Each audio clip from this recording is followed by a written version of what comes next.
I've never seen anything or been anywhere. And I know that this is a lie in saying this because I've traveled all over the United States with my grandparents. What a privileged little white kid whining about how they've never been anywhere. I know, right? No, it's just most of that I don't even remember, even though I'm very grateful that I was able to go to all of those places, let alone that they took me, that I have the ability to go there and that I was taken. I am very grateful for that, but I was a kid. I don't remember most of it. I didn't really gain much from it. I didn't learn from it because I wasn't observing. Those weren't periods of time during which I was conscious of the fact that, oh my God, this is Hawaii, this is Las Vegas. That people want to go here. People plan to go here. We plan to go here. I wasn't aware of that. I was a kid. And they say that travel opens your mind, but it's only if you're willing to let that in the first place. You have to have somewhat of an open mind in order to gain any benefit from traveling. And as a kid, I definitely didn't have an open mind. And in the past couple of years, I've gone through phases of being a social justice warrior, not caring, and then being at whatever stage I am right now, which I still care about social issues and everything, and I definitely want to do what I can for them, but I also see that a lot of it is ridiculous, and I'm trying to find an equilibrium between all of that. So I think my mind is definitely a lot more open than it was several years ago when I still thought that gay was a bad word and that racism didn't exist, because I was 13 years old and I didn't hear about that kind of stuff because I didn't watch the news. I thought it was stupid, and I'm white and I live in a small town, which is kind of like a town, but there's enough people here so it's not like a small town, so I'm completely sheltered. But I also have access to the internet and I can see all this stuff, but it's only in the past few years that I started discovering the internet and that I could research and that I could basically learn whatever I wanted to as long as I put my mind to it. And have I utilized that to its full extent? Absolutely not. I know a lot of things because of this internet, and I'm very grateful that I have access to those resources as well, but I still don't know a lot. Most of the secrets of life or the experience of life have not befallen me yet. I am only 16 years old. I haven't really gone anywhere that I remember. I haven't had any enlightening experiences. I haven't had any super traumatic events or anything. Nothing has happened to me yet. This is who I am so far. And the thought of going out into the world and becoming a part of those experiences where I'm actually going to have things happening to me. I'm going to be responsible for taking care of myself and for getting my own resources and ensuring that I have enough money to keep myself alive, managing where I go, in charge of everything that I do for every single day of my life. That's kind of scary. And I know that's the case for most teenagers, especially when you're getting into this range of probably 14 to 18, where you're realizing, oh my God, I'm growing up. Oh my God, I'm going to become an adult. Oh my God, I have responsibilities. Okay, I realize that. Most people go through that.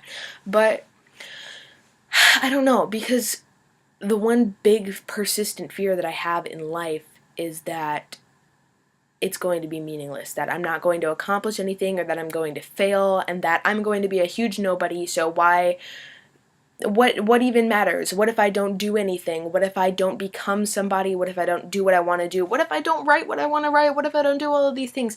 I am constantly worried about that, okay? That's my one great fear, and I'm sure that's the same case with many other people, especially in my age group, as I said a minute ago, but it's not overwhelming. It's not like it kills me to think about that kind of stuff. It's not like I sit and I worry about it for hours at a time, but I've had several what you could consider breakdowns, I guess, over it.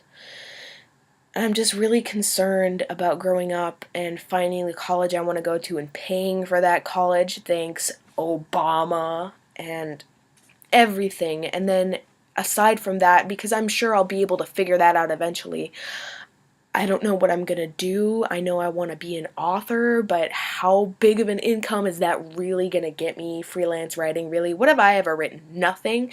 What did that one chick? What's the? I'll put her name up. The chick who wrote The Outsiders. She wrote it when she was 16.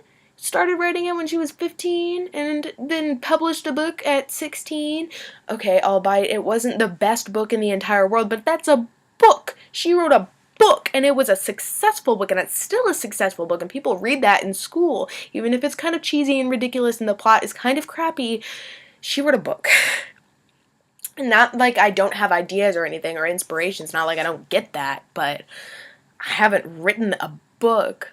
I haven't accomplished anything, and another amazing privilege of mine is that I'm going to Japan in June, which occasionally I'll just stop myself and think about, oh my god, I'm actually going, it's happening, I'm going to Japan.